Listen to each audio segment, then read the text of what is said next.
You're watching or listening to the Taylor's newsletter, The Obvious Choice, for Tuesday, the 13th of August, read by me, Stephen Lewis.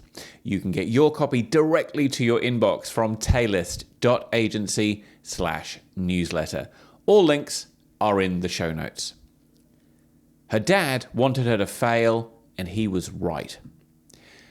One frustrating thing about many modern business books is that they tell the same stories, like the authors are playing a game of telephone, sitting in a line whispering fables to each other in turn.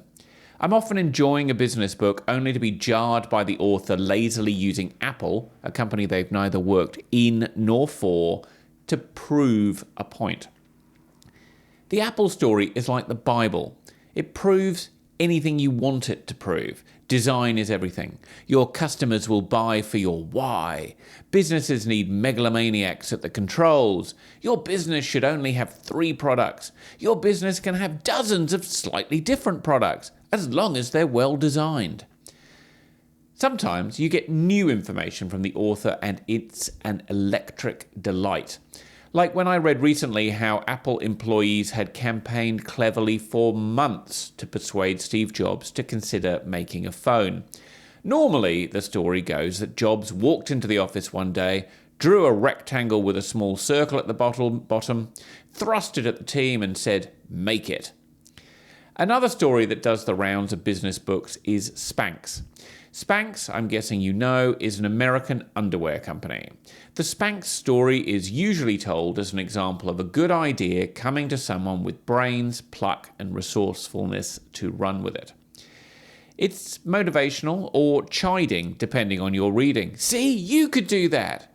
Or on another level, wow, you've had so many good ideas and haven't made millions? What's wrong with you? That's why I like the new, to me anyway, information about Spanx founder Sara Blakely and the Heath brothers wrote about in The Power of Moments. When Blakely and her brother were growing up, her father would ask them a question every week at the dinner table. What did you guys fail at this week? If we had nothing to tell him, he'd be disappointed, Blakely said.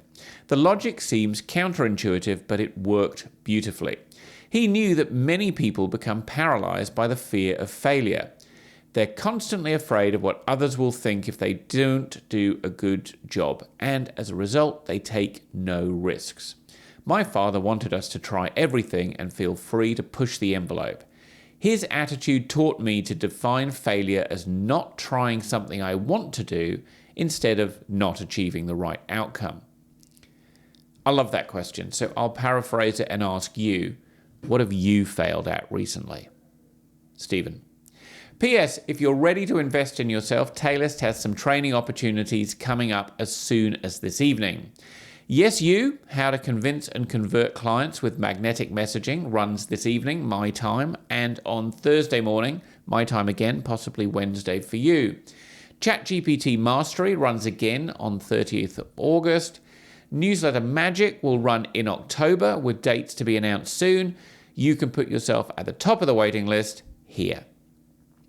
You've been watching or listening to the Taylor's newsletter, The Obvious Choice, for Tuesday the 13th of August, read by me, Stephen Lewis. You can get your copy directly to your inbox from taylist.agency/newsletter. All links are in the show notes.